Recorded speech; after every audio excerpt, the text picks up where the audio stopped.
Good evening, dear all. Let us go back to the Gauss's law, which we had learnt in the previous video, and consider a special case of Gauss's law and hence try to prove it. Fine? Okay. So now, first of all, let us state the law. According to the Gauss's law, the flux enclosed by a given surface is 1 upon epsilon naught times Q, where Q is the charge enclosed by the given surface. Okay, so this is the stated law of Gauss. Now let us consider one surface which is the shape of a cylinder, and we have not enclosed any charge within this Gaussian surface which is cylindrical. So coming back to the law, if there is no charge enclosed, then we should get a flux phi is equal to 0 upon epsilon naught, because there is no flux, there is no charge enclosed in it, so we should get flux is equal to 0. So let us try to understand whether is it true by the method of considering different surfaces of the cylinder which we have considered as the Gaussian surface. Now this is a cylinder which is our Gaussian surface, has enclosed no charge Q.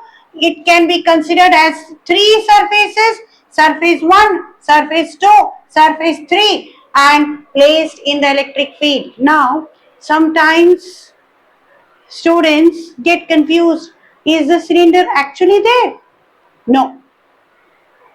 The cylinder is not there. It is an imaginary Gaussian surface which we have considered in the form of the shape of a cylinder placed in the electric field E. Direction of electric field E is fixed and it is actually there. In that electric field, we have placed an imaginary Gaussian cylindrical surface. Actually, we have not placed the cylinder there. I don't have cylinder sitting here. No. So that cylindrical surface, we have broken, or we have considered three surfaces, 1, 2 and 3. Now, let us first of all understand what is the direction of the area element of the each surface. So, let us consider surface 1.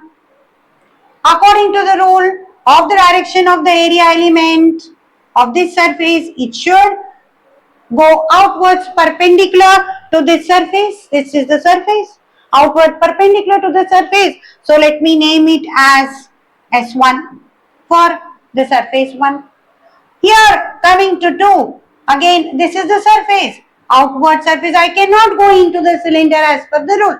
So I have to go outward from the surface 2 and I name it as S2. This is the direction of the area element. And for the surface 3, as per the rule, if I consider one small portion here on this lateral surface, on this length of the cylinder, then I have to go perpendicular outwards, and this is the area element of the surface 3. Whether it is here or here, in this case also, whether it is at this surface or this surface, all the area elements are outwards here, outwards this side, and upwards from here. I can even consider a surface 4, but considering the whole length of the cylinder as one single surface, I have named it as surface number 3. Fine. So considering the flux through each surface, we write the flux for the surface 1, phi 1, using the formula E dot S1. We write ES1 cos theta. Theta is the angle between E and S1. What is the angle between E and S1? Let us see here. E is in this direction. S1 is in this direction. So what is the angle between E and S1? The angle is 180 degrees. So what is 180 degrees? Cos 180 degrees? -1. So what is my answer? Phi 1 is equal to negative ES1. Let me name this as equation number 1. Similarly, I write phi2 is equal to E S2. So E S2 cos angle between E and S2. What is the angle between E and S2? Clearly seen. They both are in the same direction. So what is theta here? Theta is equal to 0 degree here because they are in the same direction. So I write here 0 degree. What is cos 0? Cos 0 is 1. Fine. So what do I write? Phi 2. Phi 2 is equal to E S2. Fine. Let me name this as equation number 2. Now write phi 3. So what is phi 3? Phi 3 is equal to E S3. E dot S3 which is equal to E S3 cos. Angle between E and S3, E is in this direction, S3 is in the upper direction. The angle between them is, I can write it as theta 3. Theta 3 is equal to 90 degree. Here I can write it as theta 2 0 degree. Here I can write it as theta 1 is equal to 180 degree. What is the angle theta 3? 90 degree. So let me write here 90 degree. What is cos 90? 0. So what is my phi 3? Phi 3 is 0. This is my equation number 3. So what is the total flux now for this surface? Gaussian surface without a charge placed in between. Phi is equal to phi 1 plus phi 2 plus phi 3. So I am substituting phi 1. What is my phi 1? Negative ES1. What is my phi 2? Plus ES2. What is my phi 3? 0. What is S1? It is equal to S2 because the surfaces of the cylinder on both the ends of the cylinder is going to be are same. So S1 is equal to S2. So if S1 is equal to S2 and one negative symbol is there here, then I can say ES1 is equal to ES2. This can be said. So what do I get here? I can cancel these two because they are both equal in magnitude and one is positive and one is negative. So what is my final answer? I get phi is equal to 0.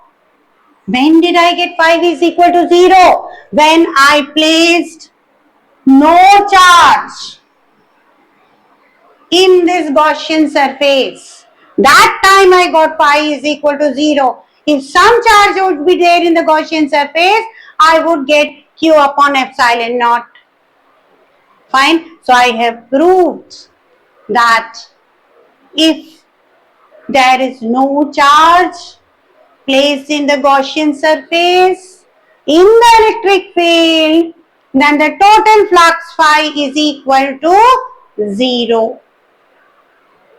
Hence proving the Gauss's law, which is saying that if there is no charge, flux is 0.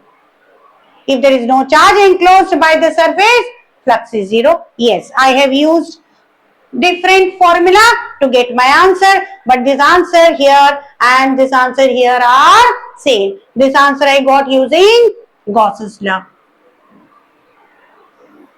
This answer I got using the formula for the definition of flux, which is E dot the S area. Fine. So my answers are tallying. Hence prove that if there is no charge enclosed by the given surface, then the flux is 0.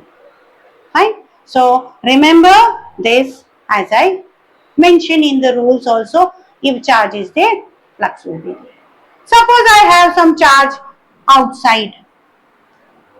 Will the flux be there? No. Why? Because it is not within the chosen Gaussian surface. Right? Okay. So whether the shape of the Gaussian surface is cylindrical, square, rectangle, circle, triangle, any shape, the charges should be within the Gaussian surface chosen by you. Only then through that Gaussian surface the flux value will be Q upon epsilon naught. Fine. So just take a note of this. I shall move and you can take a pic of the understood theory which I have just explained. Fine.